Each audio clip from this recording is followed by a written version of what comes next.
There's a lot going on. I'm Tony. I'm not selling anything. I've designed and put together the DIY solar tray meant to work for RVers, but that can work for campers, cabins, dockside, or even in the backyard. And I'm building a system that emphasizes ease of use for older and mobility limited folks. It's not a solution for everyone. It's a solution for me and for my dry camping needs. And it's designed as a supplement to my current RV situation, though it's built to go with me if I ever get another RV, cabin, or even house. I love the solar tray's utility, weather durability, and looks. I've designed it for 800 watts of solar panels, but I'm going to modify the cradle design to hold 1200 watts by extending the cradle struts for one additional panel each. More on that in another video. Right now, I have the portable stands and some panels, but solar means more than that. It means taking the panels and converting their solar energy to be useful, and that requires some thinking about system design. When I began, I leaned towards building a hybrid system with components, but moved away from that for a few reasons. First, I didn't want many items from different vendors with their own warranties and support. I wanted to keep costs reasonable. I didn't want to worry about any mistakes that could lead to fire or equipment corruption.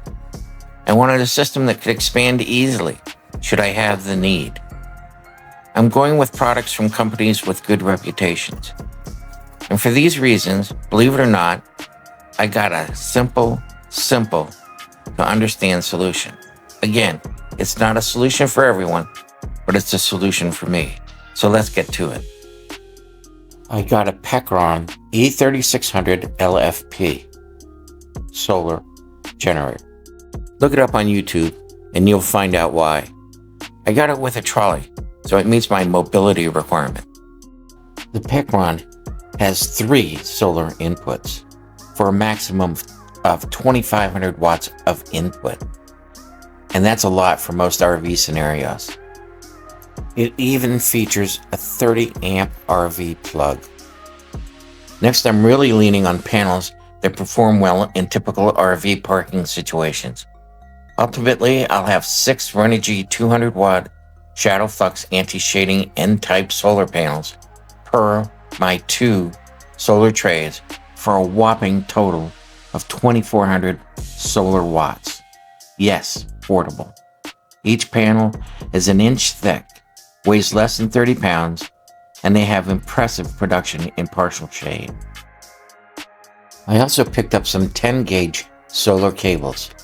The positive and negative lines are wrapped in a dust cover, making them easy to handle. They've proved to be worth the cost because they lend to the easy assembly and disassembly when setting up the solar trays. And with the exception of some minor accessories, that's it. I have links to all the products you've seen here in the description. Thanks for following along.